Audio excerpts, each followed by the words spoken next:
How Parrots Tricked Merchant. Indian fairy tale. Once a merchant brought a parrot from foreign countries. The parrot lived with its master for a long time and it has already become old.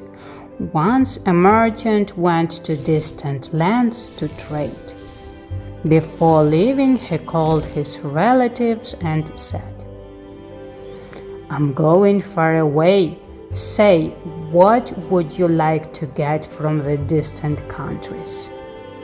Everyone ordered a gift, and the merchant promised to bring everything. Then he said goodbye to his family and also remembered the parrot. He approached the cage and asked, "What should I bring you?" "I don't need anything, master," replied the parrot. "And yet, I have a request for you. If you promise to fulfill it, I will tell you which one."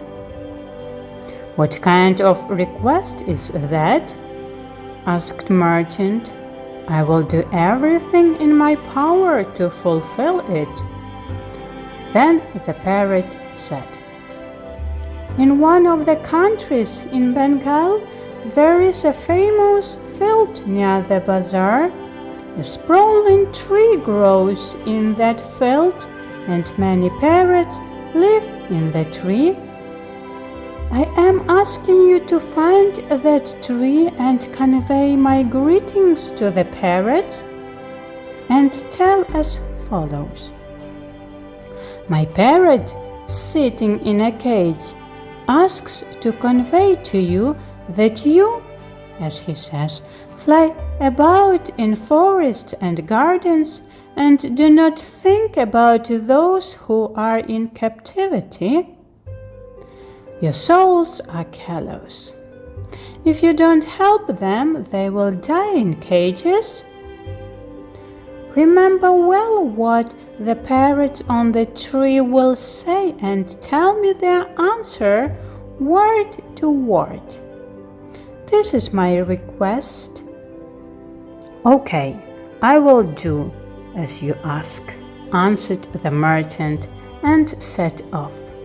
When the merchant came to Bengal, he found the field that the parrot told him about. He looked. In the middle of the field there really was a sprawling tree, and on the branch lots of parrots. "Hey, parrots!" shouted the merchant. "One of your brothers sitting in my cage sends you greetings." And then he told everything that the parrot asked for. But before he could say the last word, all the parrots fell dead to the ground. The merchant opened his mouth in surprise.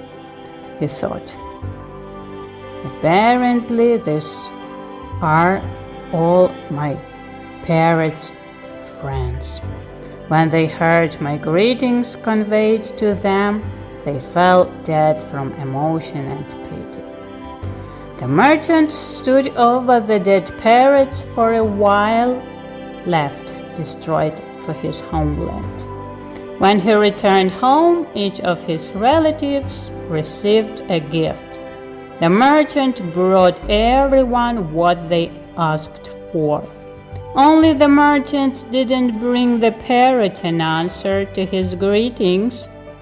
He was silent because he was afraid to upset him with the news of the death of his friends.